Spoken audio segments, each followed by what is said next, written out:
there's this limitless universe of forms out there that is just surreal, otherworldly,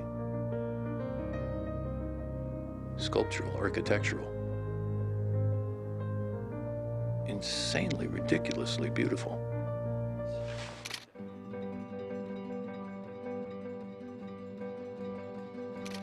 We installed 5 cameras in total on that trip. After that, we went on to Greenland.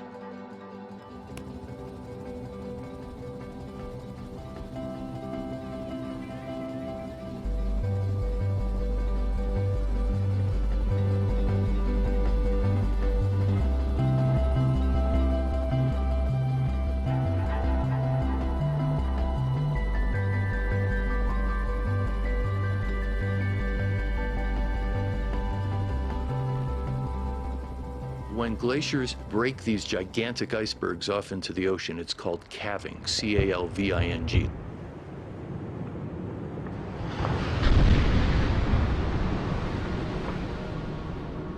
Ever since glaciers have entered the ocean, hundreds of thousands of years ago, ice has always calved off.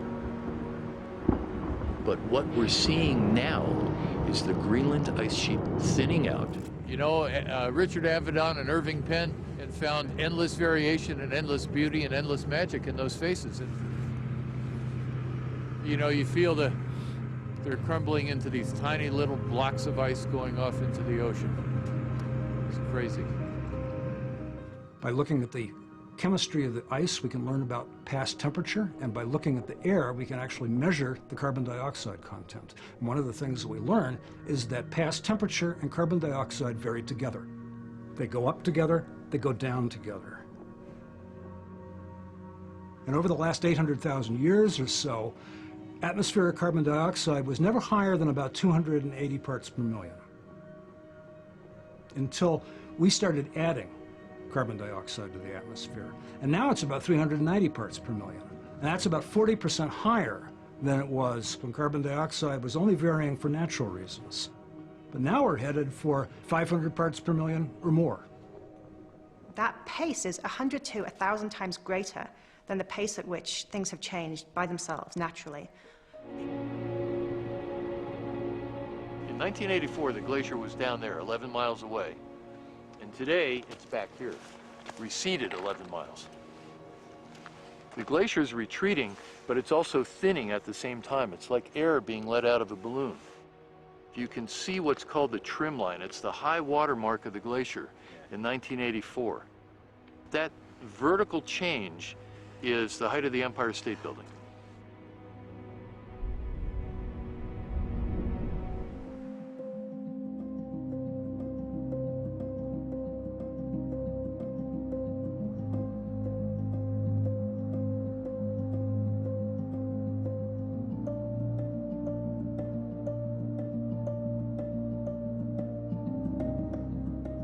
Looking down on it.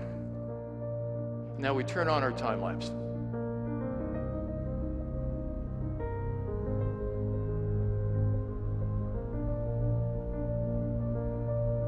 You can see the terminus retreating, you can see this river being formed, you can see it deflating. You go back a couple years in time, that's where it started. That's where it ended a few months ago. Now down, this is what we see. Look at this. You'll see deflation happening here as the heat takes away the surface of the glacier and the surface drops. At the same time, a stream is undercutting it from a glacier that's melting faster up valley, washing this thing away.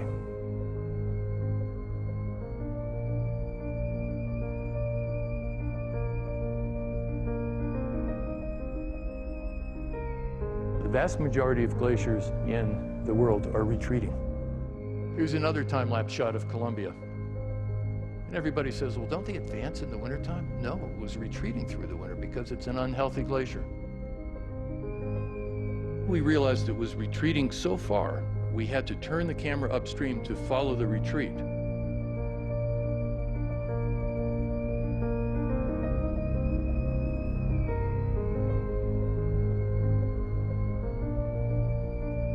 Then we had to pivot it again.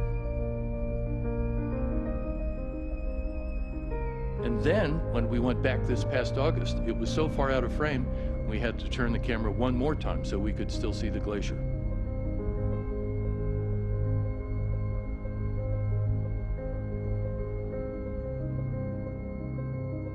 So that's where we started 3 years ago, way out on the left. That's where we were a few months ago, last time we were into Colombia.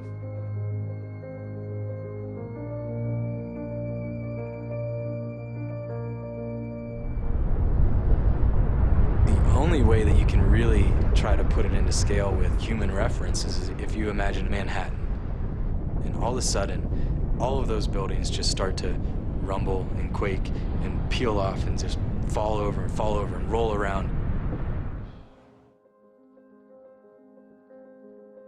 It's as if the entire lower tip of Manhattan broke off, except that the thickness, the height of it, is equivalent to buildings that are 2.5 or 3 times higher than they are.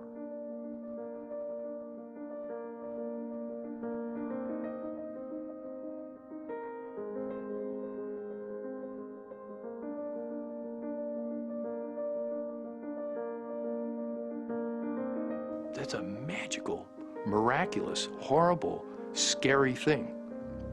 I don't know that anybody's really seen the miracle and horror of that.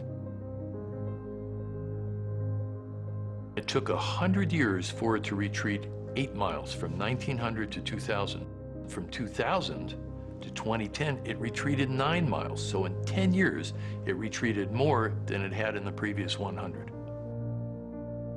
There's this limitless universe of forms out there that is just surreal, otherworldly, sculptural, architectural, insanely, ridiculously beautiful. And that's when I thought, okay, the story is in the ice, somehow.